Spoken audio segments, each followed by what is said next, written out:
अस्सलाम वालेकुम दोस्तों, मेरा नाम है अली उमर सर, हमेशा की तरह मौजूद है और आप देख रहे हैं जिस वक्त क्रिकेट लवर अली शो कैसे बनता है। दोस्तों हम लोग से बात करने जा रहे हैं, बात करेंगे जी आज आपके साथ टॉप न्यूज का सेगमेंट आपसे शेयर करेंगे। नंबर 1 पे आप लोग से बात करने जा रहे हैं, जो हमारे पास अपडेट आ रही है वो अपडेट हमारे पास ये आ रही है कि आज ऑस्ट्रेलिया ने इंडिया को हरा दिया, लेकिन ऑस्ट्रेलिया और इंडिया का मैच हो रहा था, बीच में जिक्र पाकिस्तान का छिड़ रहा था। क्या कहानी है, इसमें बात करेंगे पाकिस्तान और साउथ अफ्रीका के हवाले से कल बड़ी तब्दीली हो रही है, क्या तब्दीली है वो आपको बताएंगे। बात करेंगे जी इसके बाद कि अफगानिस्तान क्रिकेट बोर्ड कह रहा है जी कि हम पाकिस्तान को बैन करेंगे, मतलब हम इनके आईसीसी में केस बनाएंगे, आईसीसी बैन करेंगे। वो बोर्ड जिसकी अपनी क्रिकेट बैन होते होते बचती है, क्या स्टोरी है से बात करेंगे। और उस्मान वाला साहब को हटा दिया गया इस एशिया कप में अपनी पुअर परफॉर्मेंसेस की वजह से। उन्होंने परफॉर्मेंसेस कहीं और पर पुअर दिखाई है, मैच खेलते तो नहीं दिखाई, लेकिन जो उनका रोल था उसमें उन्होंने बड़ा पुअर परफॉर्म किया, लेकिन उनको लगाया जा रहा है पीएसएल में। भाई क्या तबाही फेरोगे पीएसएल की, इस पर भी गुफ्तगू करेंगे। तो अगर आप हमारे चैनल पर पहली बार आए चैनल को सब्सक्राइब करें और सारे के बारे में भूलिएगा। बात का खास करते हैं नंबर 1 खबर के साथ जो हमारे पास आ रही है। तो सब जो नंबर 1 खबर आ रही है वो यही आ रही है, आज पहला ओडीआई खेला जाना तो इंडियन फैंस बड़ी तादाद में इसको लेकर एक्साइटेड थे, क्योंकि उनकी विराट कोहली रोहित शर्मा की वापसी हो रही थी जिस पर बहुत खुश थे। बट आज जो है विराट कोहली को ऑस्ट्रेलिया में अपनी पहली डक जो है वो देखने को मिली और टोटली वन साइड जो ऑस्ट्रेलिया इस मैच को जीत गया। लेकिन उस मैच में जो अजीब बात देखने को मिली कि एक कमेंटेटर है, उन्होंने ये कहा कि भाई सॉरी इंडियन फैंस, मैं जो है वो आपको हर्ट नहीं करना चाहता, लेकिन पाकिस्तान ऑस्ट्रेलियन कंडीशन में इंडिया से ज्यादा अनप्रिडिक्टेबल है। भाई देखिए बिल्कुल, आज जो है इंडिया और ऑस्ट्रेलिया का मैच खेला गया। पहले तो इंडियन टीम बैटिंग करने के लिए आई और बिल्कुल एक कोलैप्स देखने को मिला, जहां पर उनके पहले 3 बल्लेबाज 2019 जो आपको याद होगा सेमीफाइनल में जिस तरह से उनको न्यूजीलैंड ने क्रैश किया था, उसके बाद अब उनका टॉप 3 ओडीआईस में इतने गंदे तरीके से लड़खड़ाया है। विराट कोहली भी कम बैक कर रहे थे, 0 पर गए, रोहित शर्मा से कुछ नहीं हुआ और शुभमन गिल जो एक सस्ते हीरो बने होते हैं उनसे भी कुछ नहीं हुआ। अब मसला यह हुआ कि बारिश बहुत थी, तकरीबन 5 से 6 बार इंटरप्शन थी रेन की, एक बार आए फिर गए, फिर आए फिर गए, फिर आए फिर गए, ये कहानी चलती रही। मैच डीएल मेथड के तहत ओवर्स को भी कम करते गए, बीच में 26 ओवर का मैच कर दिया गया। लेकिन उसके बाद जब ऑस्ट्रेलिया टीम बैटिंग करने के लिए आई तो उन्होंने बहुत ही आसानी और अटैकिंग पोजीशन में इस मैच को जो अपने नाम कर लिया। मजे की बात यह थी कि जो ऑस्ट्रेलिया की टीम थी वो कोई इतनी उनकी खास बैटिंग नहीं थी। 8 से 9 खिलाड़ी जो इस मैच में बड़े नाम आप कह सकते हो, मैक्सवेल वगैरह, पैट कमिंग्स इनके कप्तान है, और भी बड़े बड़े नाम अगर आप देखो, स्टीवन स्मिथ नहीं है, लेबुशेन नहीं खेल रहे थे, इवन चलो स्मिथ तो स्क्वाड में भी नहीं थे, लेबुशेन तो स्क्वाड में भी थे, वो भी नहीं खेल रहे थे। लेकिन उसके अलावा इंडिया आगे नहीं कर सका। आप देखो 3 आउट किए थे, लेकिन आगे आने वाले बल्लेबाजों में कौन था? कनोली थे, उनकी आप परफॉर्मेंस देख लो उठा के, वो लगातार ही फेल पे फेल होते ही रहते हैं, कब रन उन्होंने बनाए हैं। फिर एक ओवन थे, वो भी चलो T20 टाइप के प्लेयर हैं, चल गए तो चल गए, कुछ खास था नहीं। लेकिन उसके बावजूद इंडिया टोटली वन साइडेड इस मैच को हार गया। बात यह कि जो ऑप्टस स्टेडियम है ये पार्थ काली साहब, इसमें तो कहा जाता है कि ऑस्ट्रेलिया फंसा हुआ है, ऑस्ट्रेलियन क्रिकेट का कर्ज इस पर आई हुई है। पाकिस्तान ने इनको 8 विकेट से पेल दिया, साउथ अफ्रीका ने इनको मार दिया, इंग्लैंड ने इनको हरा दिया, लेकिन आज इंडिया ने समझ नहीं आई कि उन्होंने क्या किया। दूसरी तरफ जो कमेंटेटर हैं कॉफी, उन्होंने कहा कि सॉरी टू इंडियन फैंस, आप लोगों को बुरा लगेगा, लेकिन ऑस्ट्रेलियन कंडीशन में पाकिस्तान बेटर साइड है। अब ना इसमें ना थोड़ी सी 2 बातें हैं। अगर आप रेलिवेंट करो, जो पाकिस्तान लास्ट सीरीज जीत कर आया है, बिल्कुल ही वन साइड जीता था ऑस्ट्रेलिया के साथ, वो तो आप बिल्कुल ऑस्ट्रेलिया में जीता था, वो तो आप बोलोगे कि पाकिस्तान एक बेटर साइड नजर आया। हम एशिया कप में हारे हैं, लेकिन वन साइड जीता था वहां पर। लेकिन जो हमारी टेस्ट टीम है वो बहुत फारेग है, वो तो नहीं, करीब भी नहीं, वो इवन इंडिया वहां पर जीता इंडियन सॉइल में। लेकिन हाँ, जो भी पिछली अभी इंडिया गया था तो इंडिया भी टेस्ट सीरीज हार कर आ रहा था, लेकिन स्टिल इंडिया की जो टेस्ट टीम है वो अच्छी है, वो हमारे से अच्छा करके आती है ऑस्ट्रेलिया। हम तो 2 डेकेड में कुछ करके नहीं आए, लेकिन जो व्हाइट बॉल हमारी टीम है वो लास्ट हमारी टीम बड़ी जबरदस्त क्रिकेट खेल कर आई है और जीत कर भी आई थी सीरीज, हारी टीम के साथ जीत कर आई थी। मतलब जो ऑस्ट्रेलिया की फुल स्ट्रेंथ टीम थी, तीनों बॉलर्स थे, प्रॉपर टीम को, स्टार्क, हैजलवुड, कमिंग्स, सब कुछ था ऑस्ट्रेलिया के पास, लेकिन हमने उनको हराया था। तो यहां पर तो ऑस्ट्रेलिया के सारे ही बाहर बैठे हुए थे, बैटिंग तो ऑस्ट्रेलिया की बिल्कुल ही नहीं थी। अगर आप देखो सारे वो अपनी यंगस्टर्स और अपने बेंच स्ट्रेंथ ट्राई कर रहे थे, लेकिन फिर भी इंडिया जो है वो बिल्कुल अच्छी परफॉर्मेंस नहीं दिखा सका। विराट कोहली का एक अच्छा कैच पकड़ा गया और वो 0 पर आउट हो गए, रोहित शर्मा आउट हुए, शुभमन गिल को समझ ही नहीं आई कि कर क्या रहे हैं। लेकिन चूंकि बारिश भी रही थी, डीएल मेथड भी अप्लाई रहा, लेकिन इंडिया ने काफी ज्यादा पोर स्टार्ट किया। एशिया कप में काफी एक हाइप बनी हुई थी इंडिया की, लेकिन ऑस्ट्रेलिया में जाते साथ इंडिया काफी खराब परफॉर्मेंस दिखाई है। बिल्कुल जी। खैर इसके बाद जो हमारे पास अपडेट आ रही है जी, वो अपडेट हमारे पास ये आ रही है कि पाकिस्तान वर्सेस साउथ अफ्रीका जो कि कल से शुरू होने जा रहा है, दूसरा टेस्ट मैच, पिंडी स्टेडियम के जो कल हम पास मौजूद थे। पिंडी स्टेडियम में बड़ी दाऊद साहब रात को तकरीबन कोई, मैं एग्जैक्ट बता दूं आपको, तो 2:30 बजे लाइट बंद हुई है, क्योंकि बिल्कुल उसके सामने जो एक रेस्टोरेंट था उसमें हम बैठे हुए थे। रात को 2:30 बजे के करीब जो है वो लाइट पिंडी स्टेडियम की जो है बंद हुई है। तैयारियां पुरजोश जो है तरीके से जो है जारी और सारी थी। कल मैच खेला जाना है पाकिस्तान और साउथ अफ्रीका के दरमियान, जहां पर कल अब ये फैसला कर लिया गया कि मजीद एक हसन अली की जगह पर एक और स्पिनर जो है खिलाने का फैसला कर लिया गया, क्योंकि हम आपको पहले भी कह रहे थे कि आप जो है एक स्पिनर को मजीद खिला दीजिए, एक पेसर की तो हमें जरूरत भी नहीं थी। कौन खेल रहे हैं जी? देखिए, आज अजहर महमूद आए थे प्रेस कॉन्फ्रेंस पर, उन्होंने काफी सारे सवालों का जवाब दिया। उन्होंने कहा कि हम ज्यादा तब्दीली तो नहीं करने जा रहे, लेकिन 1 से 2 के हवाले से सोच रहे हैं। 2 भी आप छोड़ दें, एक तब्दीली पॉसिबल है और पाकिस्तान वो करने जा रहा है, और वो आई थिंक हम सबको पता ही था। और हम तो पहले टेस्ट में भी बोल रहे थे कि अजहर महमूद उस टाइम भी आकर बोल गए थे कि नहीं जी, फास्ट बॉलर के लिए पिच में आया तो हम 2 फास्ट बॉलर खिलाएंगे। हम तो उस टाइम भी कह रहे थे आप एक ही फास्ट बॉलर के साथ जाइए। तो फाइनली अच्छी बात है कि आपकी जो हेड कोच है, कप्तान शान मसूद है, वो एक पेज पर है और पाकिस्तान का एक तब्दीली करने के लिए जा रहा है। जो आपका विनिंग प्लेइंग 11 था, और वो ये हो रहा है कि आसिफ आफरीदी को प्लेइंग 11 में डालने का फैसला कर लिया, उनको डेब्यू करवाने का फैसला किया। वैसे बहुत ही अनलकी है आसिफ आफरीदी अली साहब आपके, वो मैं इसलिए कह रहा हूं कि पिछले मैच में उन गरीब को बिल्कुल डेब्यू का मौका मिल गया था। साजिद क्योंकि 2 दिन हॉस्पिटल से होकर आए थे, बिल्कुल नहीं खेलना था उन्होंने, लेकिन उस टाइम फैसला किया गया कि साजिद उतना फिट नहीं है। फिर जब होटल में गए तो कहा गया कि नहीं जी, क्योंकि साजिद ने प्रैक्टिस में कोई एक बॉल भी नहीं डाला, और फिर कहा गया कि नहीं साजिद जो वो मैच फिटनेस गेन कर लेंगे, या कहा कि उन्होंने टेस्ट पास भी कर लिया, एक आध ग्राउंड का बस चक्कर ही उन्होंने लगाया था, और फिर बेचारे आसिफ अफरीदी को खेलने का मौका नहीं मिला।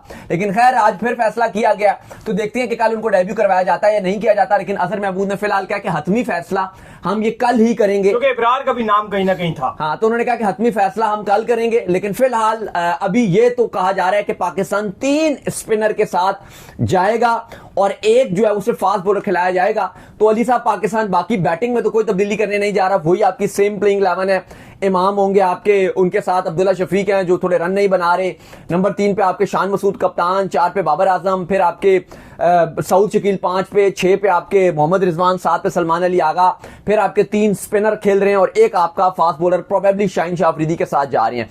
तो ये पाकिस्तान क्रिकेट बोर्ड ने जो आपके अजहर महमूद और शान मसूद हैं, टीम मैनेजमेंट ने अपनी प्लेइंग 11 फाइनल किया है। और अगर पाकिस्तान जीत जाता है तो ऑलरेडी पाकिस्तान की 100% है WTC के ग्रैंड फिनाले के लिए पाकिस्तान के जो चांसेस हैं वो रोशन रहेंगे। खैर, जिसके बाद जो हमारे पास अपडेट आ रही है, वो अपडेट जो हमारे पास ये आ रही है कि अफगानिस्तान जो है वो ये चाह रहा है कि पाकिस्तान क्रिकेट बोर्ड को जो है किसी तरीके से बैन करवा दिया जाए, और वो एक बड़ा स्ट्रॉन्ग केस जो है पुट करने जा रहे हैं जी ICC के अंदर। जाहिर बात है इंडिया की थपथपी जो है उनके साथ रहती है, और इस वक्त जो जेशा जो ICC के चेयरमैन भी है। तो ये जी केस पुट करने जा रहे हैं जो कि एक जाली केस है कि भाई पाकिस्तान ने जो हमारे क्रिकेटर्स को जो टारगेट किया, ये किया, वो किया, मतलब एक बिल्कुल पॉलिटिकल सिचुएशन को उठा के क्रिकेट के साथ जो जोड़ने में लगे हुए हैं। हालांकि तमाम तर लोगों को पता है कि जो सिचुएशन चली, जिस तरह से मामला अफगानिस्तान की तरफ से चले, फिर पाकिस्तान ने जवाब दिया। इवन हमारे जो कुछ आर्मी ऑफिसर्स हैं उनकी बेरमती तक जो है अफगानिस्तान में की गई, उनके जस्ते खाकी की। लेकिन फिर भी जो है ये चोड़े होके अपनी तरफ से अब केस जो है पुट करने के लिए जा रहे हैं जी। देखो जी, पाकिस्तान ने एक ऐसा अमल किया जो कि ठीक नहीं है। हालांकि हमें सबको पता है कि गैर इंसानी अमल जो है वो अफगानिस्तान में किस तरीके से जो वो हो रहा होता है। तो दाऊद साहब, क्या लगता है एक्शन होगा? वैसे तो इनको सारी दुनिया के बोर्ड कह रहे होते हैं इनको बैन करो। मैं और आप यहाँ बैठकर इनको जो है कभी कभार कह रहे होते हैं, हमने पिछले कई टाइमों में कहा गया ठीक है उनकी वुमेन क्रिकेट टीम नहीं है, तुम्हें क्या, ऑस्ट्रेलिया को क्या, इंग्लैंड को क्या, लेकिन हम अपने अल्फाज वापस लेते हैं, ये तो इस काबिल ही नहीं है। अल्लाह तो यही है। देखिए ये एक बात ही मजाकिया खेज है जो अफगानिस्तान इस टाइम BCCI के साथ बात कर रहा है और ICC को लेटर लिख रहा है कि पाकिस्तान की जो ICC की जो रुकनियत है उसको मुअत्तल किया जाए। वो तो वही हो गया कि उल्टा चोर कोतवाल को डांटे। ठीक है, ये तो वो वाली बात जो एक मिसाल है, ये तो वो वाली बात होगी। अपने मुल्क में एक मैच पहली बात तो ये, अगर आप फैक्ट्स की बात करो तो ICC पाकिस्तान को बैन कर ही नहीं सकता। पहली तो उसकी ये बात लॉजिकल, मैं आपको एक बात बता दूं, उसकी मैं रीजन भी आपको बता देता हूं। पहली बात तो ये बात ही बचकाना है, वो लेटर लिख लें जो भी कर लें। अब फॉर एग्जाम्पल ऐसे ये इस तरह ही है कि मैं और अली साहब हम बीइंग अ जर्नलिस्ट एक लेटर लिख दें ICC को और हम कहें जी कि इंडिया क्रिकेट को बैन कर दो। मतलब एक बात है ना, ये हम पागल होंगे ना, हम बच्चे होंगे। इलॉजिकल बात है कि मैं और अली साहब हम जर्नलिस्ट हैं, हम ICC के एक्रेडिटेड जर्नलिस्ट हैं, लेकिन हम ये कहें, हम एक लेटर लिखें और हम बोलें कि इंडिया को क्रिकेट से बैन कर दिया जाए, तो ICC क्या हमारी सुनेगा? ये बात कभी भी नहीं सुनेगा। वो कहेगा क्या ये बोल रहे हैं, वो हमारी कोई बात ही नहीं सुनेंगे। तुम्हारी हैसियत अब यही इवेंट में ना एक मिन्नू जैसी हैसियत है। अब पाकिस्तान जितनी हैसियत बनाने के लिए ना पहले इतना रेवेन्यू भी ICC को जनरेट करके दो। अब ऐसे ही बात है कि अफगानिस्तान बोल रहा है कि पाकिस्तान को लेटर लिखने में तो कोई नहीं, आप लेटर 100 लिख दो, 200 लिख दो, हजारों लिख दो, उसकी कोई वैल्यू, कोई हैसियत भी होनी चाहिए। अब उनको वो ये लग रहा है, इंडियन मीडिया इसको ऐसे ऐसे उछाल रहा है, वो कह रहे हैं भाई जय शाह हमारे बैठे हुए हैं, वो साइन कर देंगे। भाई जय शाह बैठे हुए हैं, जय शाह इतना नहीं कर सके, वो इतना सा नहीं कर सके कि पाकिस्तान और इंडिया को चैंपियंस ट्रॉफी में अलग ग्रुप में रखवा देते। आप जय शाह एशिया कप के अंदर इन्वॉल्वमेंट करके पाकिस्तान के जो मैच है इंडिया से वो रुकवा देते, चलो वहां पर भी उनका कोई रोल नहीं, ट्रॉफी भी नहीं लेके जा सकते। अभी जो वर्ल्ड कप आ रहा है ना T20 उसमें ग्रुप अलग करवा देते। हाँ, चलो ये जो पास की इतनी चीजें हो गई, वो इतनी सी चीज नहीं कर सके। इंडिया पाकिस्तान को नहीं वो रोक पाते कि मैच ना हो सके। अभी एशिया कप में 3 मैच हो गए, वर्ल्ड कप में अभी फिर तो चलो आईसीसी तो छोड़ो, एशिया में तो वो इंडिया का ही कहा जाता है ना स्ट्रॉन्ग ब्लॉक है, वो श्रीलंका, बांग्लादेश, और चलो बांग्लादेश पाकिस्तान के साथ हो गई है, लेकिन फिर भी कहा जाता है कि बहुत होल्ड है, बीसीसीआई पैसे जनरेट कर देता है, ये कर देता है, वो कर देता है, फलाना कर देता है। यहां पे आप 3 मैच करवा के, पूरे इंडिया में ट्रेंड चल रहा था, पूरे इंडिया में ट्रेंड था इंडिया पाकिस्तान के पहले मैच में कि बाइकआउट करना है, बाइकआउट करना है, बाइकआउट करना है। और जब बात फाइनल तक आई तो इंडिया ने ऑल टाइम किसी भी इंडिया पाकिस्तान के मैच को हाईएस्ट एवर व्यूअरशिप दे दी। भारत में 200 प्लस सिनेमा में वो इंडिया पाकिस्तान का मैच चला। तो ऐसे 2 हफ्ते में क्या हो गया कि जो आप 2 हफ्ते पहले कह रहे थे कि जिसने एक बॉल देख ली उसने समझो एक गोली चलते हुए देख ली, वो इतना बड़ा देशद्रोही हो गया, और अगले 2 हफ्ते बाद इतनी हाई बन गई। तो खैर जो टॉपिक था उस पर बात करते हैं।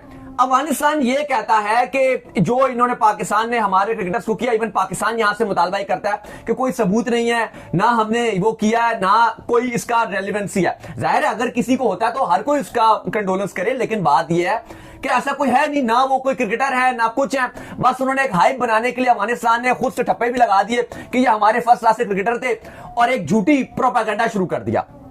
अच्छा, इस पर अफगानिस्तान ये कह रहा है आईसीसी को कि पाकिस्तान को बैन करो।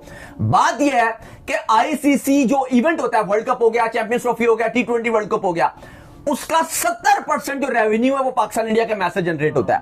तो आईसीसी तो कभी सोच भी नहीं सकता कि पाकिस्तान को बैन कर सके, ठीक है, वो तो बच्चों वाली बात हो गई। अब बात रही अफगानिस्तान की, जो आईसीसी को लेटर लिख रहा है। ऑस्ट्रेलियन क्रिकेट बोर्ड साफ साफ ये कह चुका है, और इंग्लैंड क्रिकेट बोर्ड, इवन दोनों की भी थोड़ी सी क्रिकेट बोर्ड्स की ना इतनी बनती नहीं है आपस में, ऑस्ट्रेलिया और इंग्लैंड की, लेकिन दोनों एक पेज पर हैं। किस मामले पे? अफगानिस्तान के मामले पे। मामला क्या है? दोनों ये कहते हैं कि अफगानिस्तान की जो तालिबान है और अफगानिस्तान है, ये औरतों के हकूक पूरे नहीं करते, ये जो है वो बाकी जो ये धज्जियां उड़ाते हैं कवानीन की। तो उन्होंने तो साफ साफ बोला है, उन्होंने कहा है कि हम तारा बस चले। ये जबानी से बुनी बात नहीं, आप सर्च कर लें गूगल पे, आपको वेबसाइट्स मिल जाएंगी। दोनों के जो चीफ एग्जीक्यूटिव्स हैं, क्रिकेट बोर्ड के जो चेयरमैन हैं, उनके बयानात ऑन रिकॉर्ड मौजूद हैं। वो दोनों कहते हैं कि हमारा तो बस चले, छोड़ो बल्कि चेयरमैन की, बटलर जो कप्तान था इंग्लैंड का, उसका स्टेटमेंट है कि मेरा बस चले तो मैं तो इनके साथ आईसीसी इवेंट में भी ना खेलूं। और ईसीबी और ऑस्ट्रेलियन क्रिकेट बोर्ड एक पेज में है, वो कहते हैं बायलैटरल्स तो आप दूर की बात करते हो, हम तो अफगानिस्तान के साथ आईसीसी इवेंट में भी खेले ना, क्योंकि वो हमें 2 पॉइंट हमारे चले जाएंगे तो हम इसलिए खेलते हैं।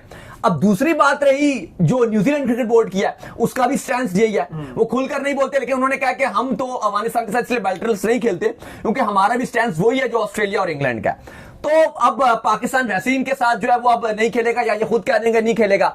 इंडिया इनके साथ वैसे ही नहीं खेलता, बाकी कोई और बोर्ड इनके साथ वैसे ही क्रिकेट नहीं खेलता। बांग्लादेश से खेलो, श्रीलंका से खेलो, यूएई से खेलो, ओमान से खेल लो, श्रीलंका भी कहां खेलता है अब इनके साथ, बस इन सब से खेल लो आप। तो अफगानिस्तान जी जो लेटर लिख रहा है ये एक मजाकिया खेज है। अगर वो लिख रहा है तो 100 लिख लो लेटर। ऐसे तो पाकिस्तान इंडिया के अगेंस्ट लिख देता लेटर। इंडिया पाकिस्तान को कब से चाहता है आइसोलेट करना, आज तक कभी नहीं कर सका। एक बात है, खाली इंडिया पाकिस्तान वापस में नहीं खेलते। 2012 के बाद ये बातें हो रही थी कि इंडिया पाकिस्तान के साथ नहीं खेलेगा, पाकिस्तान क्रिकेट बोर्ड बैंकक्रप्ट हो जाएगा, खत्म हो जाएगा, पाकिस्तान क्रिकेट बोर्ड खत्म हो जाएगा। हमारा एक चेयरमैन था, वो भी हर टाइम बैठ के इवन बोलता भी रहता था कि बड़ा नुकसान हो जाएगा, बड़ा नुकसान। लेकिन 2012 से आज 2025 हो गया, एक भी बायलैटरल सीरीज आपस में नहीं हुई। अल्हम्दुलिल्लाह हम अपने पांव पे खड़े। 4th रिचेस्ट बोर्ड है Pakistan cricket board, 4th richest. और पाकिस्तान क्रिकेट बोर्ड अपने पांव पे, पाकिस्तान क्रिकेट बोर्ड आईसीसी से इतना पैसा कमा कर देता है इंडिया पाकिस्तान का जो मैच होता है और आईसीसी इवेंट्स में। इवन दीगर बोर्ड इंडिया के ऊपर डिपेंड रहते हैं। मुझे अच्छी तरह याद है कि इंग्लैंड ने पिछले दिनों कहा था कि अगर इंडिया से हमारा टूर नहीं करता तो हमें बैंकक्रप्सी हो जाएगी। हम नहीं डिपेंड है। आईसीसी से पाकिस्तान क्रिकेट बोर्ड को 900 करोड़ मिलते हैं। अच्छा, वो इसलिए इंग्लैंड वगैरह ऑस्ट्रेलिया का क्योंकि उनके खर्चे भी उस तरह ज्यादा होते हैं, हमारे उतने खर्चे भी नहीं है क्योंकि करेंसी में हमारी अगर आप देखो लो तो यहाँ पे खर्चे महंगाई भी उस लिहाज से इंग्लैंड ऑस्ट्रेलिया के कंपैरिजन अगर आप बात करो, जाहिर है हम लोकल्स के लिए तो महंगाई बहुत ज्यादा है, लेकिन उनके हिसाब से अगर आप देखोगे तो कम है। अब आप देखो पाकिस्तान क्रिकेट बोर्ड आईसीसी से 900 करोड़ रुपए ले लेता है। फिर अगर आप देखो पीएसएल से भी रह सहकर जो पाकिस्तान क्रिकेट बोर्ड को प्रॉफिट हो जाता है वो तकरीबन 1500 के करीब करोड़ तो पाकिस्तान क्रिकेट बोर्ड कमा ही लेता है। और बायलैटरल सीरीज से चलो ना करके भी पाकिस्तान क्रिकेट बोर्ड अगर मैं 2 साल का प्रॉफिट करूं, वैसे तो बहुत ही सस्ता हमने बायलैटरल सीरीज बेची थी, लेकिन अगर 50 करोड़ भी मिला लो, ये स्टिल तकरीबन अराउंड पाकिस्तान क्रिकेट बोर्ड को साल का 1200 करोड़ से ज्यादा, 1200 से 1300 करोड़ का पाकिस्तान क्रिकेट बोर्ड को प्रॉफिट होता है। तो पाकिस्तान क्रिकेट बोर्ड तो अच्छा खासा प्रॉफिट कमा रहा है। बात रही अफगानिस्तान क्रिकेट बोर्ड की, ये पाकिस्तान की ही क्रिकेट बोर्ड की, ये इनको एहसानमंद होना चाहिए कि जो एशियन क्रिकेट काउंसिल था वहां पर इनका शेयर था 8%। 8%। पाकिस्तान क्रिकेट बोर्ड ने बीसीसीआई से बात की तो उन्होंने कहा हाँ जी ठीक है, हमें भी कोई इतराज नहीं, और बाकी बोर्ड भी सब मान गए। तो उसके बाद जो इनका शेयर था वो इक्वल हो गया, 15% जो सबका है, पाकिस्तान, इंडिया, श्रीलंका, बांग्लादेश, अफगानिस्तान का। इनका 15% नहीं था, इनका 8 था। लेकिन चूंकि अफगानिस्तान डिपेंड ही जो एशिया कप होता है उसके थोड़े से पैसों पे, और जो आपका आईसीसी इवेंट होता है उसके थोड़े से पैसों पे डिपेंड करता है, अपनी तो बायलैटरल से इनकी कमाई होती नहीं। ये यूएई में जो खेलते हैं कमाई से ज्यादा तो खर्चा हो जाता है, क्योंकि वो रेंट इतने रहते हैं वेन्यू के, फिर होटल्स वगैरह में ठहराना खिलाड़ियों को, टीम्स को, वो तो खर्चे ज्यादा चले जाते हैं। तो ये कमाते हैं जो एशिया कप से थोड़ी सी आमदनी इनकी हो जाती है और दूसरी आमदनी इनकी आईसीसी से हो जाती है। तो अब वैसे ही इनको वर्ल्ड कप से पहले भी जो तैयारी मिल रही थी, क्रिकेट मिल रही थी, वो तो हो नहीं रही। तो इस टाइम अफगानिस्तान की ठीक ठाक किस्म की चीखें निकल रही हैं। खैर इसके बाद जो अपडेट आ रही है, जो हमारे पास अपडेट आ रही है उस्मान वाला के हवाले से, तो जिस तरह से एशिया कप में मामला चले उन्होंने इंतहाई पुअर तरीके से उसको जब मैनेज किया, तो चेयरमैन मोहसिन नकवी ने उनको रिमूव कर दिया है। जो पोस्ट थी उनकी एज पाकिस्तान क्रिकेट में एज अ डायरेक्टर की पोस्ट के ऊपर वो मौजूद थे, तो अब उनको जब वहां से रिमूव कर दिया गया और अब उनको जब पीएसएल में लगाया जा रहा है, तो भाईजान जनाब आला गुजारिश ये है कि जो पीएसएल में पाकिस्तान क्रिकेट बोर्ड उनको लगाने की लगा रहा है, बल्कि भेज दिया है, ये तो पीएसएल क्रिकेट का ब्रांड भी तबाह कर देंगे। नहीं, सवाल यहां पर यह उठता है कि अगर आप ये कहते हो कि उस्मान वाला लाइक नहीं है, इस काबिल नहीं है, एशिया कप में मैनेज ही नहीं कर सकते। एशिया कप में आपने उनको निकाल दिया, 2 बार जाकिर खान को इन्होंने रिप्लेस किया, फिर मैं पीछे बता रहा हूं नजम सिटी के दौर में भी, फिर अभी आप देख लो जो इनका हाल है, परफॉर्मेंस अच्छी नहीं हुई इनकी, मतलब पाकिस्तान इंटरनेशनली अगर आप पास में देखो अच्छी सीरीज रखवाने में नाकामी रही है। फिर उस्मान वाला की अगर आप बात करो, एशिया कप में इतना ज्यादा मामला खराब रहे, इवन मोहसिन नकवी ने इनको उसी टाइम जो सस्पेंड कर दिया था, फिर ये वापस आए, और अब पाकिस्तान क्रिकेट बोर्ड ने इंटरनेशनल जो डायरेक्टर की पोस्ट है उसके लिए इश्तिहार भी लगा दिया, यानी कि एक नया बंदा अब आपको यहां पर नजर आएगा। उस्मान वाला को हटाया जा रहा है, अब हटाया तो जा रहा है, चलो ये तो सब अच्छी बात है, समझ भी आ गई, वो काम सही नहीं कर रहे थे, फखर जमान भी बड़े नाखुश थे, आपके क्रिकेटर्स भी उनसे बड़ा नाखुश थे, फिर उनकी इनकम्पिटेंसी जो है वो हमें खुल्लम खुला दिखी। लेकिन सवाल यहां पर यह है कि हर बात ठीक हो गई कि वो बिल्कुल नालायक हैं, काम नहीं हो रहा, हमने भी उनको ठीक ठाक रगड़ा कि यार बहुत फुदू खाते में वो काम कर रहे हैं। सवाल यहां पर यह है कि अगर इतने फुदू खाते वाले थे तो सडनली पीएसएल में वो कैसे आ गए? क्योंकि क्या आप ये समझते हो कि पीएसएल बिल्कुल सुतेला बच्चा है? क्या आप ये समझते हो कि जो किसी काबिल नहीं है उसको हम पीएसएल में लगा दें? मतलब अगर ये समझा जाता है, हालांकि पीएसएल थोड़ा सा पिछले जो साल था उसमें थोड़ा कुछ बेहतर हुआ, लेकिन उससे पिछले साल तो बहुत गिरा था। और अगर आप ये समझते हो कि वो पीसीबी के जो इंटरनेशनल डायरेक्टर का डिपार्टमेंट है वहां के वो काबिल नहीं है, तो फिर ये कैसे सोचा जा सकता है कि अगर वो वहां के काबिल नहीं है तो फिर वो आपके पीएसएल में आप उनको लगा रहे हो? तो आई थिंक ये एक बड़ी अजीब चीज होगी, एक पोर डिसीजन होगा। अगर वो इतने फारिग है तो आपको उनको निकाल कर फेंकना चाहिए, आप किसी और को पीएसएल में भी उस काबिल बंदे को लगाएं। तो चलिए जी, उम्मीद करते हैं आज का शो आपको आएगा। आप वीडियो को लाइक कीजिए, हमारे चैनल को सब्सक्राइब कीजिए, साथ ही बेल आइकन को बजाइए, एक और काम कर लीजिए, वही कर लीजिए, इंस्टाग्राम पर जाइए, इंस्टाग्राम पे मुझे फॉलो कर लीजिए, वहां पे मैं मौजूद हूं, दाऊद क्रिकेट के नेम से। अगर आपको सवाल हो तो भेजिएगा और उनको भी फॉलो कीजिए, मुझे फॉलो कीजिए, हम जो क्रिकेट लवर ली ऑफिशियल के नाम से लिंक डिस्क्रिप्शन में, नेक्स्ट वीडियो में। अल्लाह हाफिज़, बाय बाय।